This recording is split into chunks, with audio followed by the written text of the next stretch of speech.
Վերջին օրերի ամենաինտենսիվ կրակոցներն են այս գիշեր հնչել Խնածախում։ Հայլուրի հետ զրուցած խնածախցիները հայտնել են, որ գիշերը 10-ից է սկսվել ադրբեջանական հրաձգությունը։ Պարբերաբար կրակել են մինչև առավոտյան 4-ը։ Երևի 10:40 արդեն սկսել են կրակել։ Ճիշտն ասած, չգիտեն գյուղի վրա էր, թե հենց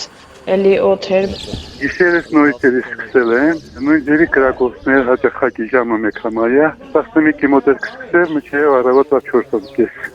Հենց այս ժամերն է նշել Ադրբեջանը տարածած հաղորդագրության մեջ, թե իբր մարտի 30-ին ժամը 22:30-ից մինչև մարտի 31-ը ժամը 4:35-ը Հայաստանի զինուժը կրակել է սահմանագոտու արևելյան եւ հարավարևելյան հատվածներում տեղակայված ադրբեջանական դիրքերի ուղղությամբ։ Հայաստանի պաշտպանության նախարարությունը, որ օրեր առաջ հանգստացնում էր, թե թշնամին չի թիրախավորում մեր երկրի տարածքը, հիմա հայտարարում է Խնածախի ուղղությամբ է կրակ բացել Ադրբեջանի զինուժը։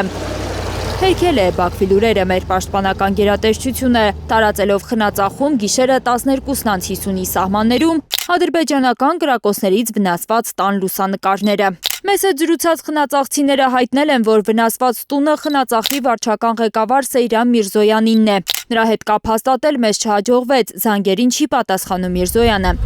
Անցած շաբաթ էլ, երբ Սյունիքում էր Հայլուրի թիմը, նա հրաժարվել էր մեկնաբանել ադրբեջանական սադրանքները։ Այս պահի դրությամբ միայն Սյունիքի կողմն է լարված լինում համայնքներում։ Ինչ տեղեկատվություն տրված է, խնդրում եմ սահմանափակվեք դրանով։ Մենք ոչինչ չենք թաքցնում միանշանակ։ Մարտի 21-ից սկսված մեկ շաբաթյա կրակը լռել էր 2 օրով, պատմում են խնածախցիները։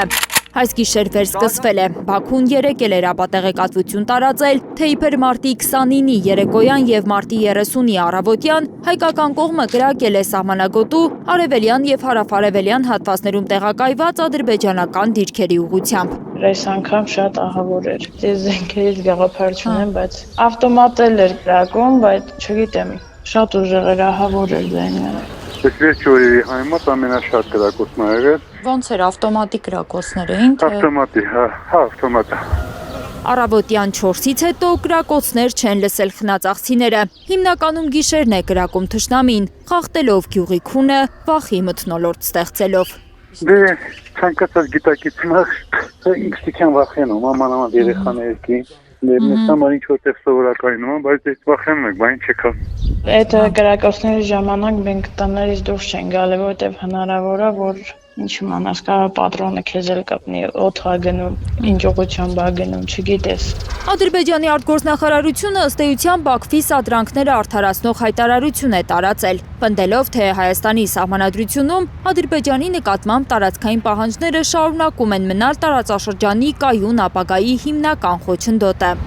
Ըստ Ադրբեջանի արտաքին քաղաքական գերատեսչության, պատմական հնարավորություն կա տարածաշրջանի պատմության արյունոտ էջերը վերջապես շրջելու եւ կայուն խաղաղություն հաստատելու համար։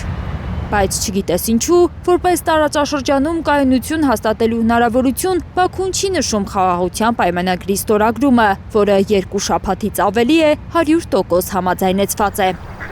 Հայկական առաջարկը որոշել ստորագրման տեղն ու ժամը մնացել է անպատասխան։ Լիլիթ Սարգսյան, Արմեն Ապրեսյան, Հայլուր։